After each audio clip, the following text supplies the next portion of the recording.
What is up? So today I have a very important topic for you. I'm very excited. Let me get nice and cozy. Okay.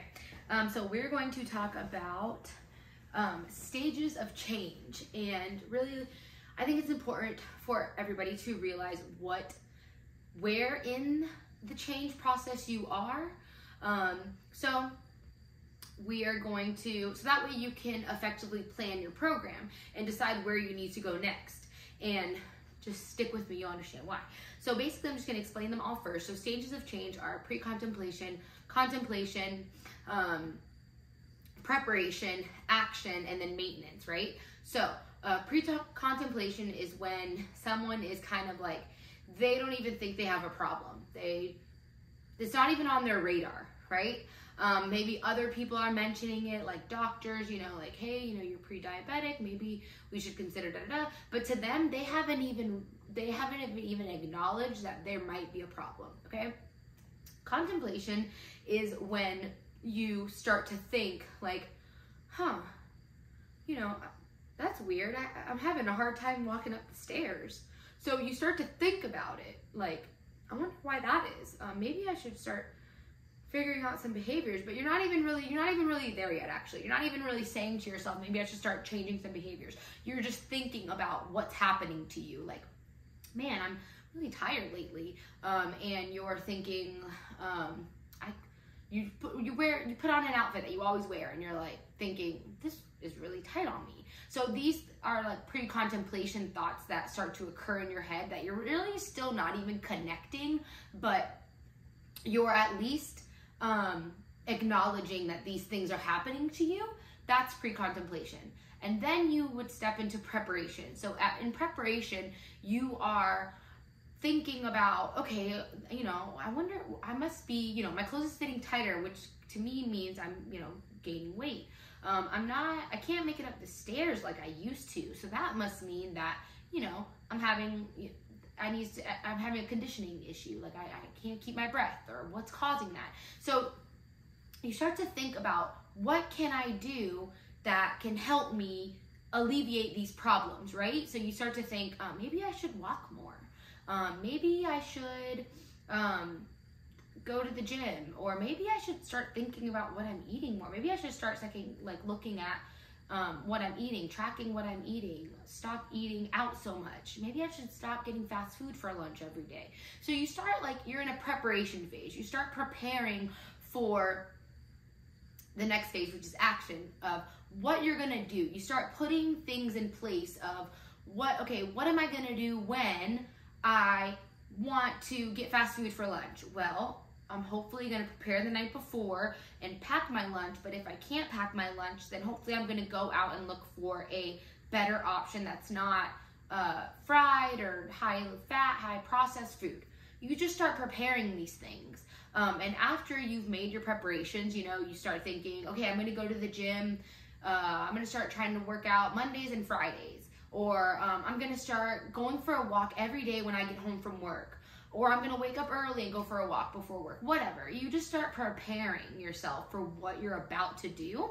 And then once you're done with the preparation phase, then you get into the action phase. And this is when you are actively doing all of the things that you said you were going to do. You're packing your lunch. If you forget your lunch, then you're going to your plan B and you're looking for better options. You are going for your walks in the mornings. You're hitting the gym Mondays and Fridays. You're whatever, you're in the action. You're doing it, right? And then after you go through the action phase, you end up in maintenance, which is just kind of like you maintaining these healthy behaviors and these healthy habits. Now, I would love to tell you that you just go from 1 to 1 to 1 to 1, and that's it. Everyone's in maintenance now. But that's not it. We go back and forth, guys. You'll be in the pre-contemplation, and then you'll be back to contemplation, and then you'll be in preparation, and then you'll go back to contemplation, and then you'll be in from action all the way to pre-con. Like, you will lapse. Like, you will go from the first to the third to the third to the back and forth. But a great way to prevent so much of that back and forth is just to go in order, right? Like, you can, but it doesn't work. Or it does work for some people. Some people can get kicked in the ass and go straight to action phase. Some people can't. Most people can't. So a way to help prevent that from happening so much, because you will lapse. Everyone lapses from action to preparation to maintenance, then you're back in action, that's going to happen. That's not the point. The point is to prevent so much of it, especially in the beginning, because you need to instill some confidence in yourself. You need to go from one to the next, to then the next, to then the next. You can't jump from pre-contemplation or contemplation where you're thinking about like, man, my clothes is fitting tighter. I'm having trouble walking up the stairs. Straight into next week you're on a program. You skip the preparation phase, you know? And the preparation phase can't be you hired a coach and they're giving you a program. That's not the preparation phase. A coach is here to help you and guide you through these phases and help you understand maybe why you're making these decisions, what are great alternative decisions, help you through your path through, better food choices, help you through smart exercises. That's what a coach is there for. A coach isn't there to knock you into action phase when you're not even ready. That's not going to happen. The preparation phase, you are a part of this team. Like, you and the coach are a team. So you guys need to go through this preparation stage together. You need to decide, okay, I can't just tell you, okay, and you need to pack your lunch every night. That's it. You need to pack your lunch every night. That's not going to work. We need to come up with a game plan of, okay, can you pack your lunch every night? Can you make enough for leftovers? Or do you want to go to the store and buy lunch meat to make sandwiches every day? Do you want to go to the store and buy salad mix so you can take salads every day? Like, we need to come up with this together, because you're the one doing the work. So I can't just give you something and then say, okay, this is what you're supposed to do. That's it. No other alternatives. We wish, right? Every coach's job would be so easy, but that's not how it works. There's so much of behavior change that is a part of this. It's really all behavior change, to be honest.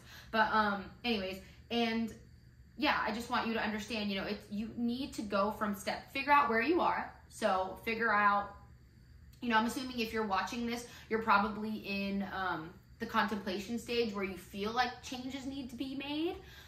So you're at least like in the stage where you've acknowledged that, and then maybe you need to go to the preparation stage, or maybe you're someone who was in the, contemplation stage and you jumped straight into action, and now you're just kind of like, well, this isn't working. So maybe you need to take a step back and go into preparation for a little while. And these phases aren't a matter of one session at a time. You could be in preparation phase for weeks, Stop trying to rush the process. So that's the thing. You need to first assess where you are in the stages of change, honestly. Be honest with yourself. There's no right or wrong here. You just need to figure out where you are so that way you can do a proper plan to execute. And then also just remember that you will lapse. You will go from action back to preparation, action back to contemplation. I've seen people go from action all the way to pre-contemplation, where they were in an action phase and then they were like, I actually don't feel like I have a problem. Like, I feel like I'm fine. And then they go back, I've seen all of this happen. So it's like, it's okay. Prepare yourself that you are going to lapse, but that's why the preparation phase is so important. Like, what are you going to do when you lapse? What's going to happen? Are you going to do this on your own? Are you going to have a plan in place? Are you going to have a plan B, a plan C? Are you going to call your coach? What are you going to do? What's the plan here? You need to plan this out. And then the next thing is that, these phases, whenever you lapse, it's gonna hurt your confidence a little bit, right? Because you're gonna be like, man, I was doing so well, I was da-da-da, whatever you tell yourself, But the goal of going from phase to phase and hitting these small little accomplishments is because they build your self-esteem, your confidence in the fact that you can do these things.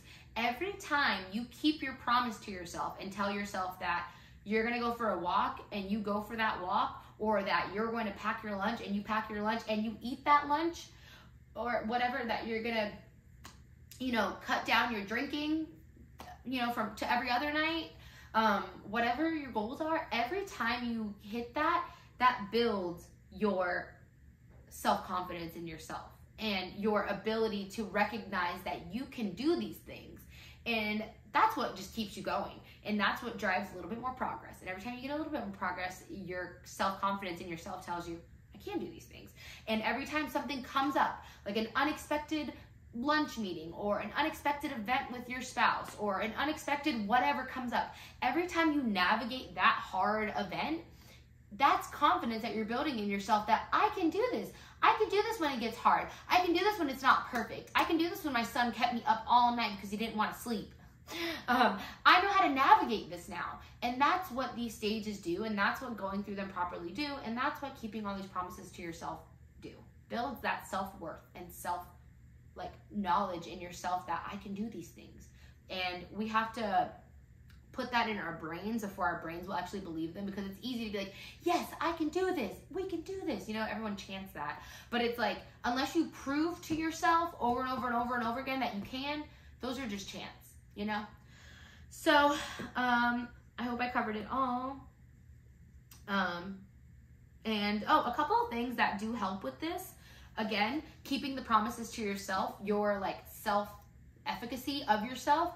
A couple of things that help with this that I wrote down are writing a list. So that's in that preparation stage. You need to write a list of why you're doing this, what you're going to do if plan A doesn't work, what you're going to do if plan B doesn't work. Just being having all this information, and then also telling people, sharing it with people. And now there's social media, you can tell everybody. But sharing it with people, for some reason, helps you stick with it longer. If you do it in private because you're scared to fail, then you might fail. And even if you say it publicly and you still fail, that's not the point.